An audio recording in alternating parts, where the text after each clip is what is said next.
guys, Kevin with the Rogue Deck Builder here with this week's episode of the Rogue Rants, where I rant about any topic about Magic the Gathering. And today I want to talk about, or rant about, why you all are playing the worst format in Magic the Gathering, or worst formats in Magic the Gathering, i.e. Constructed. Now, I'm a big critic of Constructed because Constructed ends up with people solving the formats in this day and age way too quickly.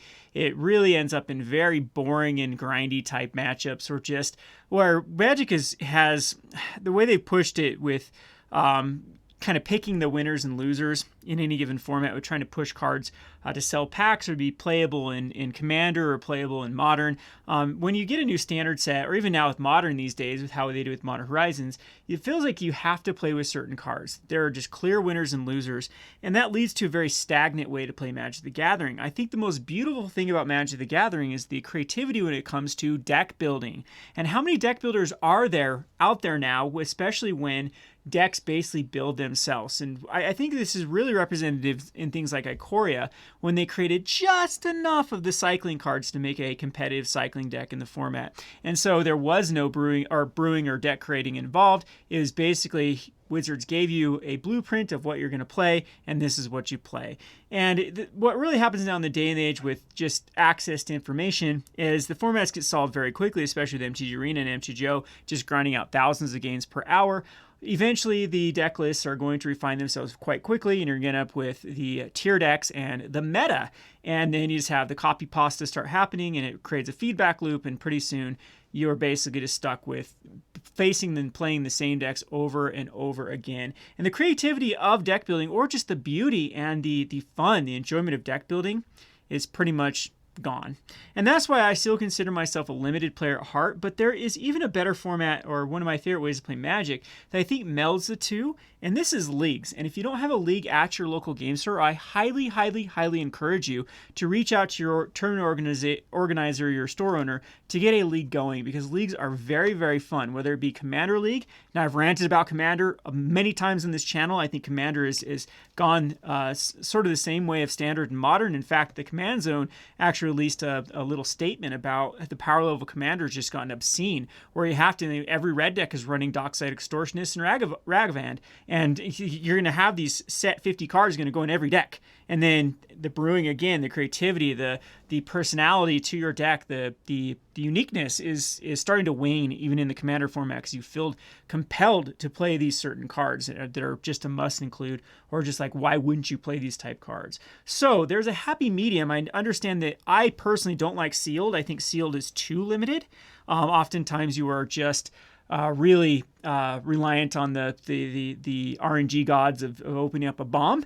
Oh, I do love draft though, because draft has another aspect of like signals and being able to outdraft the people on the table. I hate cross pod drafts for kind of the same reason that sealed is, where someone's sealed pool might be better than yours. But I even like a format better than draft and better than sealed for what I consider the most beautiful part of Magic the Gathering. And this sort of takes me back to the early days when I was a kid and couldn't afford tier decks, or, I mean, when I was young, we didn't have a lot of information to begin with.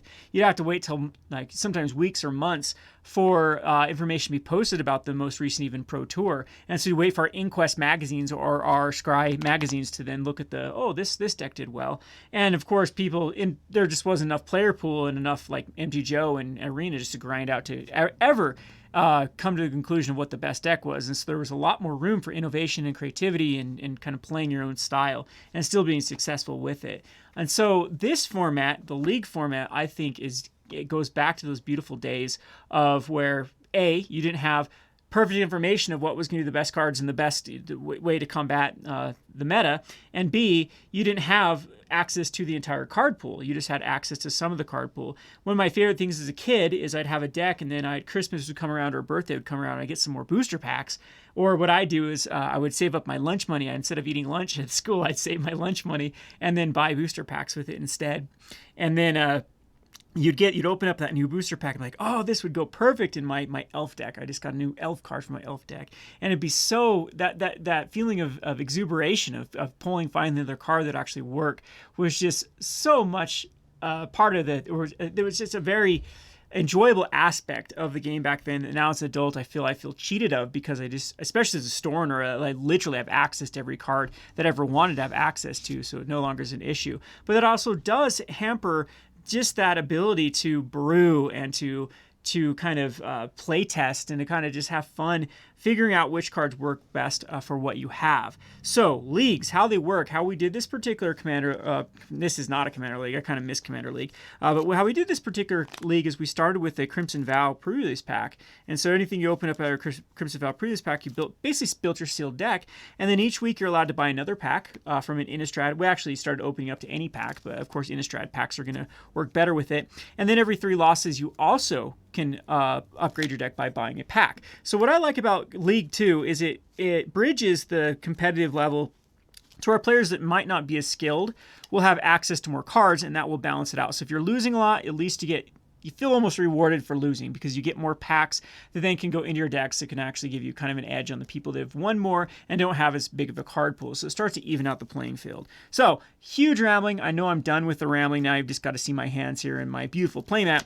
I'm going to show you, we're kind of coming to the close of our Crimson Vow League. I'm going to show you what my deck ended up looking like. So I think I started out with zombies. My Crimson Vow pack was pretty good on previous packs. I wish I should have showed the evolution of this deck, but eventually I started getting a lot of vampires and was able to switch over into vampires. So I ended up with a pretty sweet vampire list by the end of this league, and it's just been so fun to watch this deck grow as time has progressed. I'm like, oh wow, and like even today, I think we're down to one of our last weeks here. I just opened up a card. I'm like, yes, that's like the perfect card that I need for this deck. In fact, I might actually decide to go a different strategy again. And all the other strategies I could have gone, like I look at my pool, I'm like, man, I could go an aggro vampire strategy. I could have gone exploit vampire or exploit zombies. I could go grindy zombies. I could have gone this life gain strategy with all the the bats that then can recur cards back from the graveyard. And then you settle. You start to tune your pool and start messing around with your pool, and just all the options and cards that are playable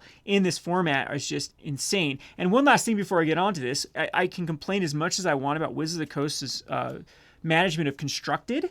But they have been knocking it out of the park with Limited. I've really enjoyed Crimson Vow. I really enjoyed Midnight Hunt.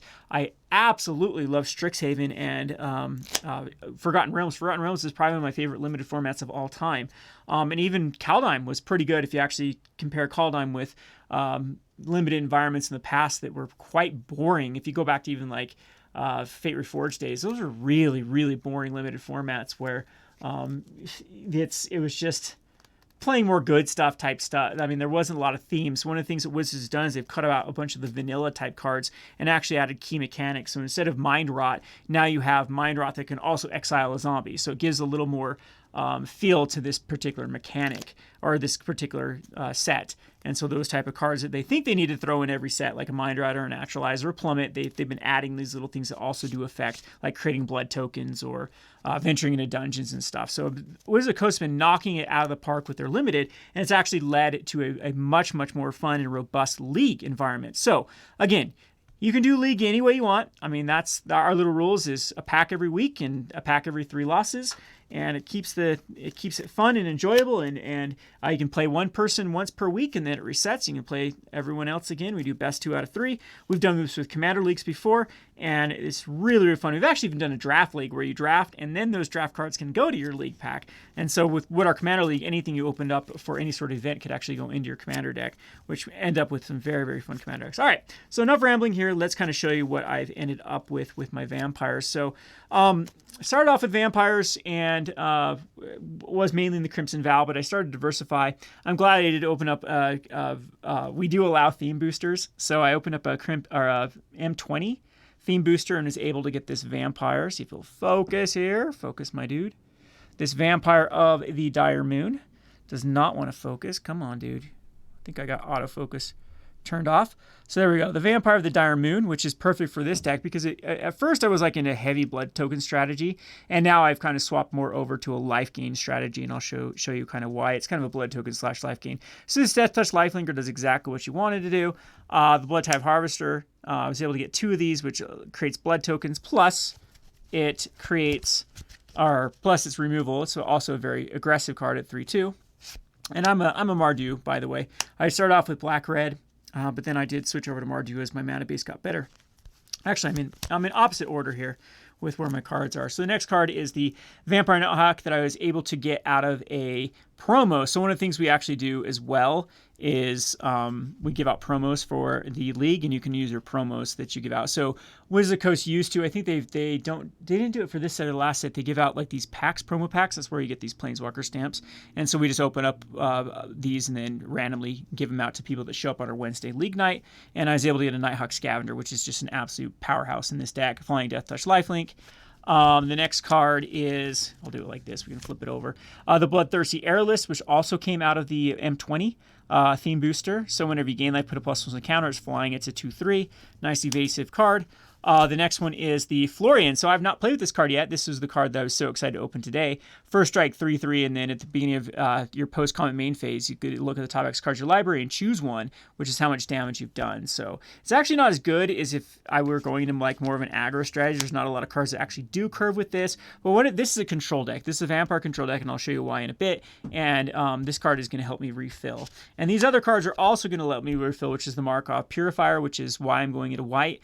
It allows me to, draw cards and gain life, it is life link. So whenever I gain life, I can pay 2 to draw a card at the end of my end step, which will help keep us filled up. I was able to pull 2 of those.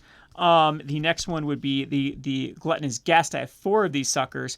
I actually had more than 4 of them, but I am holding myself in limited. You can actually run more than 4 of a copy, but I thought it was kind of fun to make this into standard rules, and so I decided just to stick with the 4 of. I actually don't think that more than 4 of is the right call anyway. So there's a 4 of. So this card does a lot in this deck because it creates a blood token. Blood tokens are relevant in this one. You'll see in a second, got some madness cards that work with it, and it also does whenever you sacrifice a blood token, you gain a life. So it works with the Markov Purifiers. The one for body is also really, really good. The next card is going to be the Graveyard Trespasser. As my dog hits the camera here. Thanks a lot, Buttons. You're a great dog. I always have to come in and see what I'm doing. The Graveyard Trespasser is not a vampire, but it does more what this deck wants to do. What I've noticed in the format, there's a lot of Graveyard Incursion. So this eats away your opponent's graveyard and gains you life. And it's just a powerful creature. So 3/3 turns into 4/4. So I think it's viable. I had it in the sideboard for a while, and then I just loved it in every game. And so therefore, I decided just to continue to put it in my main. The next one is going to be Anji, Maid of Dishonor. This was the whole reason of going vampires. This was in my Crimson Vow previous pack. This is where I had to make the decision between vampires and zombies. And this is just the perfect card. Gains you life, creates blood tokens. It's a 4/5 body, just a super, super strong card. Next up, I was so glad because this is what I was trying to get. This is the card that I'm going to open up an M20 theme booster to hopefully get Sorin. And lo and behold, the stars aligned and I got Sorin. Sorin is so powerful. Chloe! Hey! As Chloe hits the camera now, out of here. Go, dog, go. And she's just trying to get my attention here. I should show everyone the Okay, get in the other room. Anyway, so Sorin is perfect in this strategy too because it can gain you life. It can pitch. It was really good earlier with the early vampires because it could pitch vampires to do 3 damage or something and gain 3 life. And this is really strong with the next card I'm going to show you with Sorin Imperious Bloodlord. It actually ramps into some bigger vampires. So of course it could work with Anji, but these are my finishers, the Wedding Security. Chloe, hey! Chloe, come here. Get out. Come on. Man, we are so professional here at the Rogue Deck Builder Studios. So now we have the Wedding Security, which utilizes the blood tokens, and it took me a while to actually incorporate this card because I just thought the 5 mana one that created 2 blood tokens was stronger. But definitely Wedding Security is stronger because you start to make a lot of blood tokens with this deck, and then this allows you to draw cards and give you kind of that finisher with the Wedding Security. And then another thing that I was able to pull is this Dollhouse of Horrors.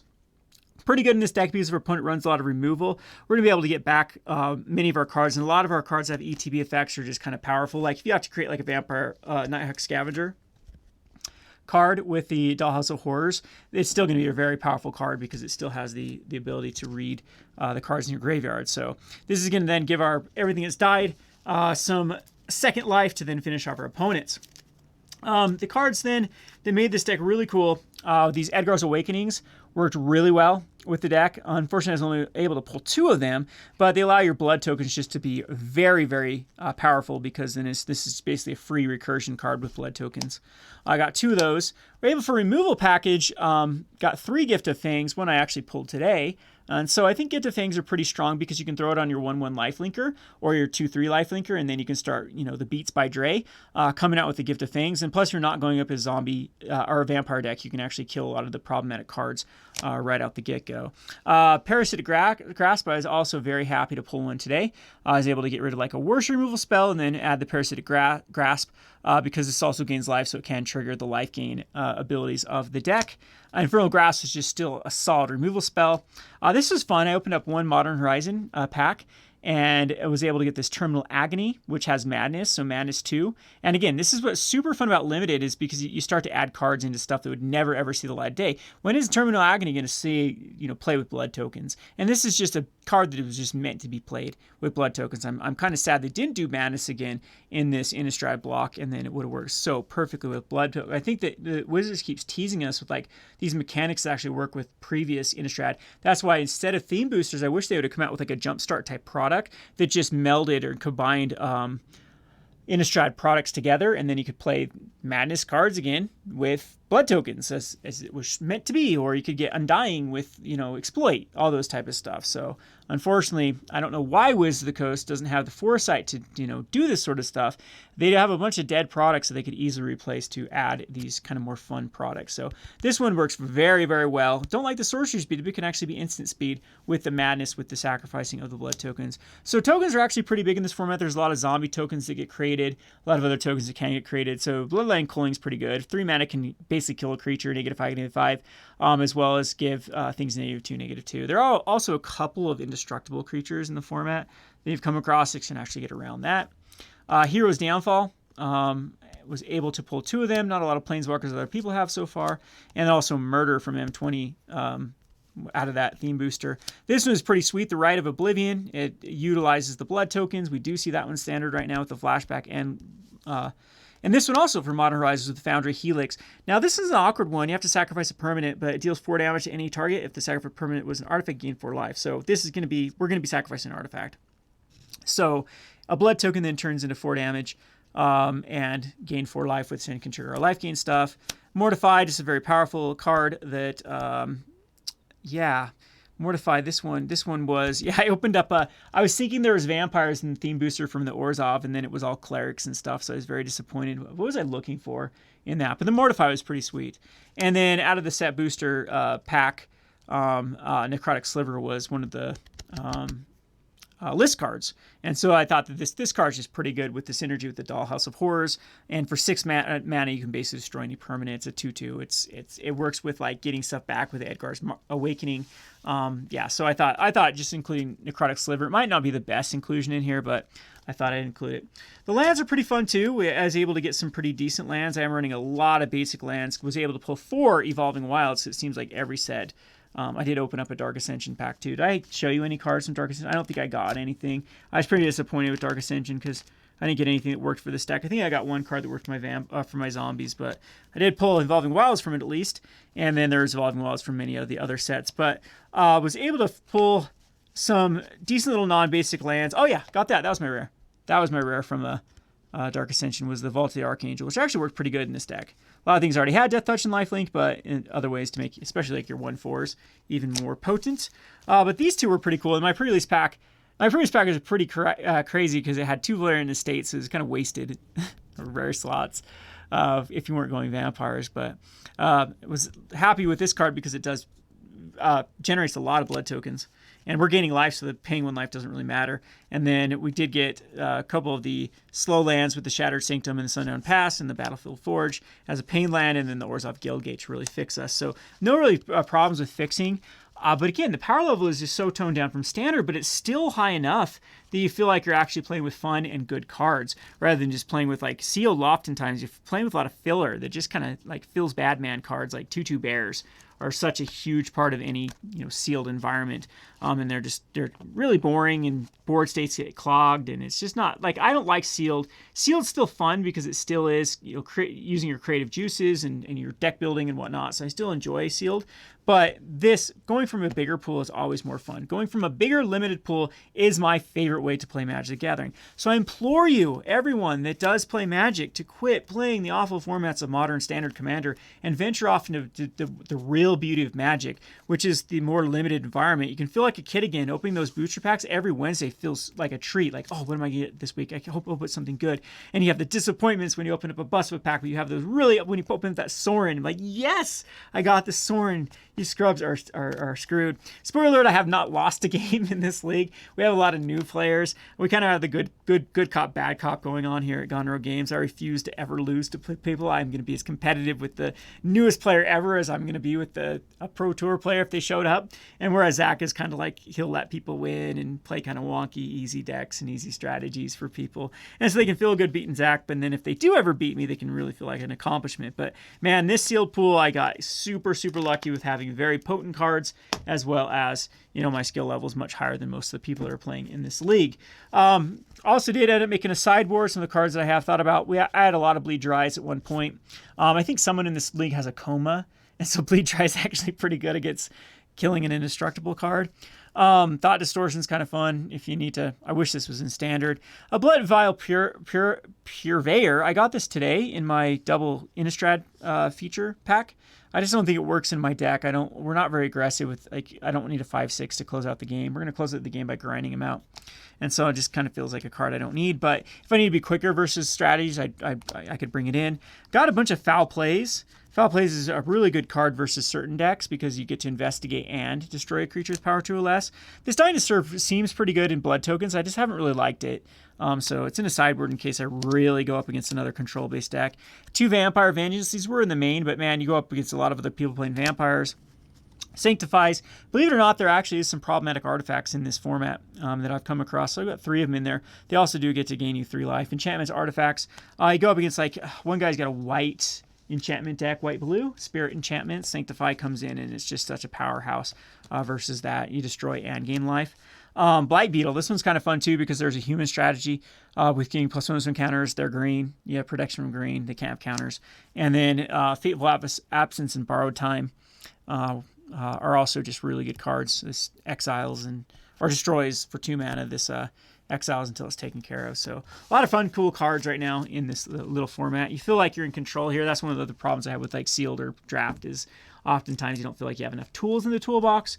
Whereas Standard, you have every tool in the world. It's just a little bit too... Standard is just too high power level for me at this point. And I want something a little more toned down. So this is a good compromise between Draft or Sealed and something like a Standard-based environment. So yeah, we just basically run these leagues from set to set. So we'll be doing Kamigawa here shortly when Kamigawa comes out, and then I don't know if we'll do another Commander League like we've done in the past. But this is the way to play Magic. If you haven't ever experienced this, I feel sorry for you. I think everyone always it's in this day and age with Magic. I feel like we don't have that slow integration into Standard where people used to play like kitchen table casually, and then now if you have a local game store, any sort of scene or Magic Online or Magic Arena, you're going to get a new player deck and then jumps you right into Standard, which is kind of killing the entire beauty of Magic. This is exactly how there are so many cards that I think are fun cards that should be experienced that will never see the light of day in Standard, which is just a shame because they are fun. Just really well designed cards. A lot of them, they just can't compete in a world of Alrund's Epiphanies and Goldspan Dragons, and I know Alrund's Epiphanies banned now, but still, it can't compete in those type of cards where you have access to all of them. Anyway, I've rambled a lot in this video. I hope you enjoy my ramblings about Magic the Gathering. This has been Kevin with the Rogue Deck Builder. Thanks for watching.